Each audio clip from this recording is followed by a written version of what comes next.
Hello আপু ভাইয়ারা, কেমন আছেন? আশা করি ভালো আছেন। আমিও ভালো আছি আলহামদুলিল্লাহ। তো আজকে মুরগির রান্না করব।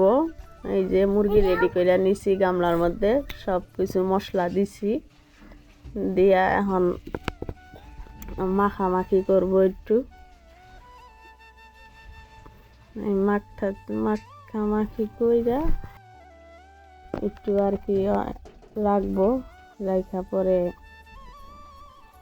তেলের মধ্যে দিব। মুরগি এইভাবে কোনোদিন রান্না করি নাই। এই আলুটা একটু হালকা একটু ভাজা নিব, আলু দিব কয়েকটা। আলুটা ভাজা দিলে আলুটা পরে খাওয়ার সময় অনেক সুস্বাদু লাগে, এই জন্য ভাজা নিলাম হালকা একটু।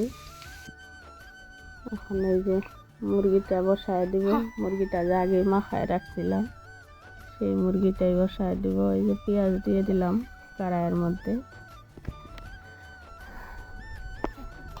তেজপাতা দিলাম, গরম মশলা, দালচিনি, তেল, একটু নাড়াচাড়া করলাম।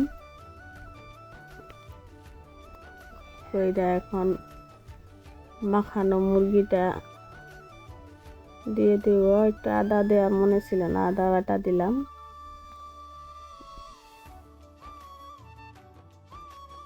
দিয়ে এই যে নাড়াচাড়া করলাম, মুরগি দিয়ে দিলাম, দিয়ে একটু মুরগিটা একটু নাড়াচাড়া করলাম যাতে মশলা মুরগির গায়ে গায়ে ভিতরে ভিতরে চলে যায়। এখন একটু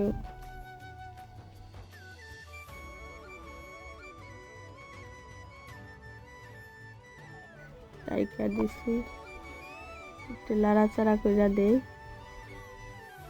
অনেক পানি উঠে গেছে মুরগির মধ্যে, পানি দেওয়া হয় নাই তাও। আপু ভাইয়ারা, এইভাবে কে কে মুরগি রান্না করেন কমেন্টসে জানাবেন। আলুটা পইরা গেছিল একটা চটকা,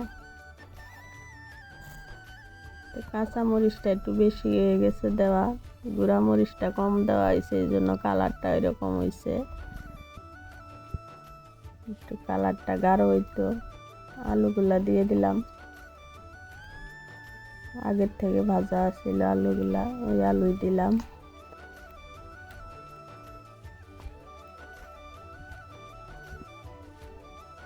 আলু দিয়ে একটু কষাবো, কষায় পরে ঝোল দিব,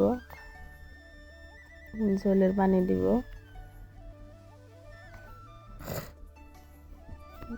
নাড়াচাড়া করতে আসি।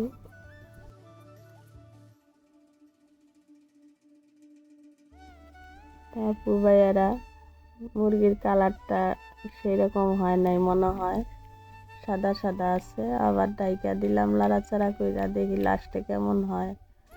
স্বাদ হবে ইনশাল্লাহ। এই যে আপু ভাইয়ারা, রান্না হয়ে গেছে। ভালো থাকবেন, সুস্থ থাকবেন, আল্লাহ হাফেজ।